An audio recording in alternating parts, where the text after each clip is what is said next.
Vou colocar para gravar aqui no celular. E aí, assim, eu tenho algumas coisas que eu queria retomar do livro do Caliban, da aula da semana passada, né?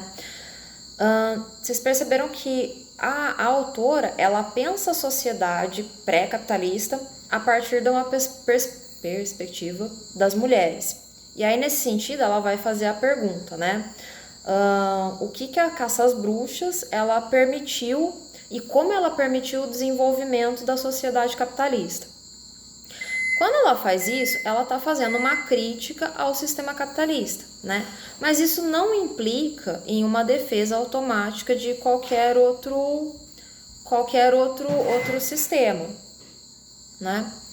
E aí é uma coisa que eu queria retomar. O que a autora ela coloca, ela vai pensar vamos dizer assim, numa história do ponto de vista de baixo. Ela está olhando para as mulheres, está olhando para uma cultura que a gente pode chamar de cultura popular. Mas aí, qual é a diferença entre cultura popular e a cultura erudita? Tem alguma diferença? Se vocês pensarem, assim, cultura erudita nada mais é, e aí naquela bibliografia complementar que eu coloquei para vocês lá no primeiro plano, né, antes da gente entrar em processo à distância, tem um texto do Roger Chartier, que ele vai falar que a cultura popular nada mais é que um nome que a cultura erudita deu para aquela cultura. Por exemplo, né, o caso das manifestações que a Friedrich ela vai trabalhar. Ela está trabalhando as mulheres, ela está pensando em como aquele trabalho feminino foi criminalizado pelo Estado, né? Aquelas práticas femininas, aí pensando na reprodução e na produção, foi criminalizada pelo Estado e ao mesmo tempo ela foi demonizada pela Inquisição. Então ela está olhando para essa camada mais baixa. Enquanto ela olha para essa camada, o Starobinsky ele está olhando para o outro ponto, que é o oposto, que é essa cultura que a gente pode dizer erudita, né? São as obras de arte, assim, essas pinturas. Aí ele fala de música, ele vai falar de arquitetura. São muitas dessas obras que são utilizadas pelo Estado, e principalmente as obras do Davi, elas são utilizadas pelo Estado para fomentar uma ideia de nação, né? Por que a gente precisa que esse Estado precisa fomentar essa ideia? Quando eu quebro o absolutismo, eu deixo de ter a lealdade ao rei. Aí eu vou precisar ter a lealdade a alguma coisa, senão a gente entra no caos social, que é aquilo que o Hobbes ele vai falar lá do contrato social, né? Eu preciso manter esse contrato. Como é que eu mantenho? Eu tenho que criar lealdade a alguma coisa, né? Que coisa é essa? A pátria, mas a pátria é uma coisa abstrata. Então eu preciso criar alguns vínculos, alguns valores para criar essa ideia de lealdade. Aí só para vocês pensarem um pouquinho essa questão da cultura, né? Essa cultura, vamos dizer, erudita e a popular. Embora esses dois nomes sejam, assim, a gente tem que acabar tensionando um pouquinho. Por quê? Pegando o exemplo lá da Friedrich. Aquelas práticas das mulheres, elas num primeiro momento foram criminalizadas e demonizadas, né? Depois elas foram ser chamadas de cultura popular. E hoje, se a gente pensar, tem muitas dessas práticas que estão sendo ressignificadas. Então essa cultura ela não é algo fixo, móvel. Ela não é algo fixo, inato. Ela é móvel, ela é permeável. Se vocês pegarem aquele livro lá do Queijo e os Vermes que a gente já comentou, o autor ele vai chamar a cultura de uma jaula flexível, né? Então vamos pensar essa jaula, né, onde entram e saem coisas. E essa jaula é mole, então ela entra e sai coisas o tempo inteiro, sabe? Tem uma porosidade, as coisas vão se misturando. E é a partir dessa ideia de uma cultura, né? Embora ele esteja olhando só para essa dita cultura erudita, que o Starobinsky ele vai escrever esse livro, né? É interessante para a gente pensar, e aqui lá no prefácio, né, lá na página 7, o autor que faz o prefácio, que é o George Colley, vai falar que o Starobinsky está trabalhando com a ideia de que tudo está em constante transformação, que as coisas são bastante globais. Se a gente pensar, e aí eu mesma já fiz isso, mas se a gente pensar assim naqueles esquemas didáticos, onde a gente pode ser Idade Moderna, Revolução Francesa, ou pode ser qualquer outra coisa, mas a gente coloca ali, assim, separado em tópicos. Sociedade, não sei o que lá. Cultura, não sei o que lá. Política, tarará, tarará. Sabe? Cria aquela coisa assim de que são esferas isoladas, e na realidade não. Essas esferas, elas estão em constante junção, né? Elas estão se influenciando mutuamente. E aí, a partir dessa noção, né, dessa influência mútua de diferentes esferas, que o Starobinsky ele vai usar a arte para falar desse período moderno. Mas fazendo uma ressalva, né, de novo dessa questão da cultura. Ele usa a arte, essa cultura erudita, mas vocês repararam quantas mulheres ele trabalha no livro, né?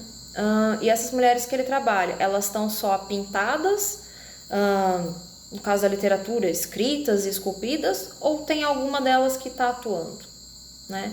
Por ele não trazer nenhuma mulher atuando, será que não existia nenhuma? Ou é porque é esse olhar diferenciado que tá desconsiderando algumas coisas que a Federici traz no livro dela, né? Então, quando ele começa o livro lá naquele... um outro parênteses, gente. O George Colley, que é esse autor que faz o prefácio, ele é um professor da Unicamp, e eu não lembro agora quem usou a plataforma Warburg para colocar a sua imagem, né? Retirou a imagem da plataforma Warburg. Essa plataforma é ele quem coordena. Ela é um banco de imagens onde tem algumas informações básicas de imagens diferentes e elas estão em alta resolução, então é bem legal para a gente fazer análise. Mas aí o George Colley faz essa introdução para situar o livro do Starobinsky, e aí ele também é importante para vocês pensarem isso como um outro método, uma outra maneira de descrever a história, né? E aí, quando o Starobinsky ele vai começar o livro dele, ele trata esses capítulos separados, né? Esses capítulos, apesar de conversarem entre si, mas a gente consegue ler eles de modo isolado. Então, por exemplo, uma das coisas que ele vai começar, logo no início do livro, quando ele trata aquele capítulo do gelo, que aí ele usa aquela obra de arte para inserir, é para trabalhar o mundo rural. Então, como é que aquele mundo dependia muito da natureza e quais os problemas que a falta ou não daquela colheita poderiam causar? Em contraposição ao mundo aristocrático, que é esse que vai produzir essas obras que ele traz. E esse mundo aristocrático, ele é um mundo majoritariamente urbano, né? E aí o autor destaca a necessidade da gente olhar para essa aristocracia tentando ter o olhar dela própria sobre si, né? Então, é eu tentar me colocar no lugar do outro e fazer esse exercício. E aí, quando ele vai falar desse mundo urbano, aí é lá naquele capítulo que ele fala sobre a cidade, né? Ele vai falar que esse homem, ele tem uma visão, essa visão urbana é da sociedade e da cidade em constante desordem, em constante caos. Por isso que vão surgir algumas regras de etiqueta, é uma maneira de controlar e disciplinarizar essa sociedade, que a gente acaba vendo isso com mais calma no livro do Norbert Elias, né? Essa sociedade e esse ambiente que precisa ser disciplinarizado, a gente consegue fazer um contraponto com o livro da Federici, que é a necessidade do Estado controlar os corpos e as pessoas que estão ali. Por isso que esse Estado ele precisa de uma disciplina, ele precisa controlar esses corpos, para que aquela sociedade se desenvolva.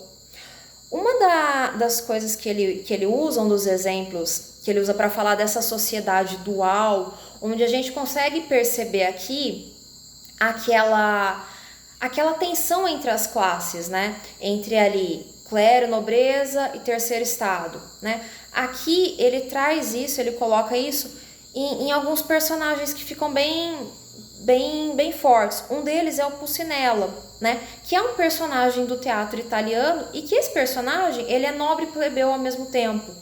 Então é justamente para mostrar e para ironizar essa sociedade. Não tão do ponto de vista da comédia, às vezes um pouco mais do ponto de vista assim, uma sensação um pouco mais dramática, ele traz o Mozart, que algumas das obras dele, elas vão justamente abordar essa ideia da desordem entre as classes sociais. O que é essa desordem, né? são as tentativas de mobilidade entre os diferentes estados. Pensando também nessa questão do descontrole da sociedade, ele vai trazer o Dom Juan, que é essa personagem que está sempre atrás das paixões e tudo mais. E aí, se a gente pensar nessa necessidade do Estado controlar os corpos e dessa questão, dessa tensão constante, a gente consegue fazer um pouquinho um paralelo com o livro da Federici, quando ela vai falar dos estupros que eram, se não consentidos, mas negligenciados pelo Estado, e dos bordéis municipais. Então, como é que essa tensão e até mesmo essa sexualidade, ela acaba perpassando e ela sendo expressa de alguma maneira na arte? Contrapondo esse mundo da desordem, do caos, das pessoas que têm medo do urbano, ele vai trazer o iluminismo, que é a visão que as pessoas da época têm, né? Então o iluminismo ele até coloca no capítulo que ele chama de O Mito Solar, tá lá pela página 40. O que é isso, né? É aquilo que a gente viu na outra aula específica, é a ideia da razão. Então é por meio dessa racionalidade, e essa racionalidade iluminista, esse modo de pensar científico, objetivo, ele perpassa hoje as nossas instituições. A própria universidade, ela tem um pouco disso, né? É essa racionalidade, é esse modo de ver e fazer que eles vão acreditar que vai contrapor a toda essa sociedade que está em desordem, né? Então, ele vai tratar o iluminismo como uma chave de leitura, né? Mas aí, gente, é uma coisa que às vezes fica um pouquinho confuso pra gente, que a gente tem ideia assim, por exemplo, acontece um fato histórico. Então, 1789, caiu a Bastilha. Depois que caiu a Bastilha, as pessoas vão passar a pensar de maneira A, B, C ou D, né? Aqui, quando ele vai falar do iluminismo, ele está falando o contrário. Mesmo antes de cair a Bastilha, as pessoas já estavam pensando de maneira A, B, C ou D. Essa questão, essa ideia da mescla, né? Dessas diferentes esferas se influenciando e se interconectando mutuamente. Acho que interconectando mutuamente é estranho, né? Acho que toda interconexão é mútua, mas tudo bem. Então é a partir disso que ele vai pensar que assim, até tá lá na página 47, né? Ele fala de uma interpretação do real e ao mesmo tempo uma produção de uma nova realidade. Então, essa conexão mútua, as coisas acontecendo e influenciando a maneira como outras coisas vão acontecer. Vai ter um momento que aí é a escolha do livro, e por isso 1789, que ele vai colocar onde os pensadores eles vão deixar de tentar validar as suas ideias intelectuais e vão colocar isso em prática. Quando isso?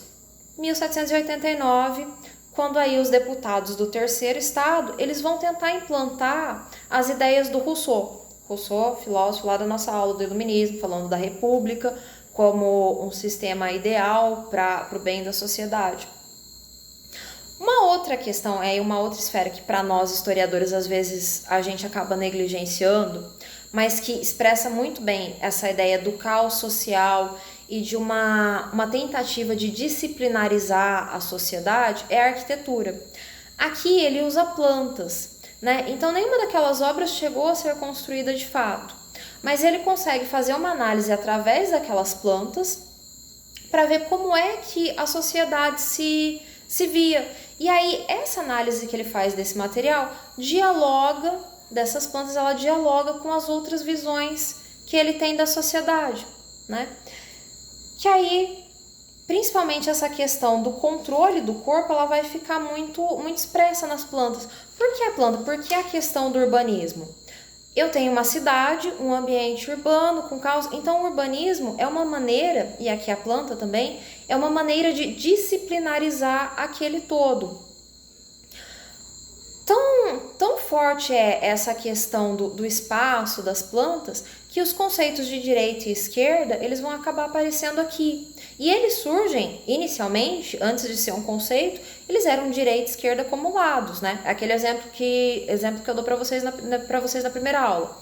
Como é que eu faço para ir ao banheiro? Não, segue o corredor e vira à esquerda. não tem o mesmo sentido que eu falar, partido A é de esquerda, né? Então é por meio dessa sociedade que está se transformando que vai até usar essas palavras, direita e esquerda, né? Que são utilizadas inicialmente para denominar espaços, e vai transformar elas em conceitos políticos. Aí, de novo, aquela coisa que eu sempre bato, gente, a importância do conceito, tomar cuidado com os conceitos. Esse período que a gente tá tendo agora, ele é cheio de conceitos que reverberam, que refletem até hoje. Então, cuidado quando se usar. Sempre pensar nesses conceitos, o que significam, contextualizar eles, né? Depois que ele faz essa análise sobre as plantas e que aí ele percebe que tem essa influência, né? Que essa ideia dessa sociedade, essas rupturas entre os estados, na estratificação, essa influência do iluminismo, ele percebe muito isso da influência do iluminismo nas plantas, né? Como é que eu crio um ambiente para que ele seja mais racional. Ele vai falar de uma espécie agora que eu chamo, entre aspas, né? Quando ele começa a falar naquele capítulo do Davi, de uma espécie de transição. Por que essa transição? Eu tenho um mundo feudal, depois eu tenho um mundo absolutista, e aí eu preciso criar mecanismos para sustentar um mundo em que as pessoas elas sejam leais a uma causa abstrata, né? Por que elas têm que ser leais a alguma causa? Primeiro porque o rei, ele ruiu, né? Não tem mais rei. Então elas deixam de ter lealdade à figura daquele indivíduo. Para que não se entre em caos social, e aí é um dos mecanismos de disciplinarizar esses corpos, eu preciso que as pessoas acreditem em algo. Só que esse algo é abstrato, porque ele não pode estar na figura de uma pessoa. Então eu coloco isso na ideia de valores, né? E aí é essa transição que ele vai falar um pouquinho aqui na arte. O Davi, que é o pintor do Juramento dos Três Horácios, aquele que ele traz uma série de outras pinturas dele, até a capa do livro. Nossa, caiu, meu livro está esfarelando, caiu um monte de papel. Mas a própria capa é o Juramento dos Três Horácios, né? Esse pintor ele é muito emblemático porque é ele quem vai dar imagens para a Revolução Francesa, né? Essa própria pintura dos Três Horácios, eu estou substituindo a sagração, né? O que é a sagração? Era o rito onde eu coroo um rei, né? E esse rei ele é sagrado, por isso direito divino, por isso essa sagração. Eu substituo pela ideia do juramento, porque o juramento é um indivíduo, pessoa responsável que se compromete com algo pela sua pátria. Pátria, essa ideia abstrata que precisa ser convertida em valores, né? Então, o juramento é uma outra questão. O juramento também é um dos mecanismos de controle do corpo. Um exemplo, pessoal, peraí que eu acho que eu tô caindo aqui. Eu vou fazer uma pausa aqui no vídeo e já volto.